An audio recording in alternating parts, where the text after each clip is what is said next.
జంతర్ మంతర్ దగ్గరికి వచ్చేసి నరేంద్ర మోడీ రాహుల్ గాంధీ ఇద్దరు కలిసేసి జుగల్బందీ చేస్తున్నారు, మోసం చేస్తున్నారు, కాపాడడానికి వచ్చాడు, జంతర్ మంతర్ ఉద్యమాన్ని డైవర్ట్ చేయడానికి వచ్చాడు.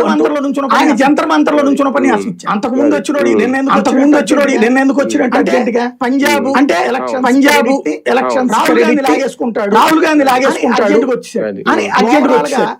ఓవరాల్ గా యువత ఉద్యమం ఫస్ట్ ఒకటి దారి తప్పింది, రెండవది రాళ్లేయడం ద్వారా దారి తప్పింది, మూడోది కాంగ్రెస్ ఉద్యమం ద్వారా దారి తప్పింది, నాలుగోది వచ్చి ఈయన వచ్చి కేజ్రీవాల్ మాట్లాడి దారి తప్పింది.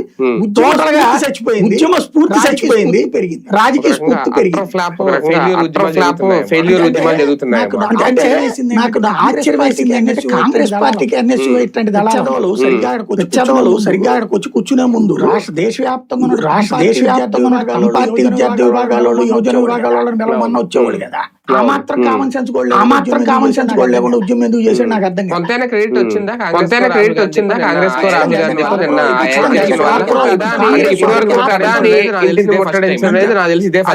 రాహుల్ గాంధీ రాహుల్ గాంధీ వల్ల జరిగింది, లేదంటే చూసి జరిగింది. క్రెడిట్ అయితే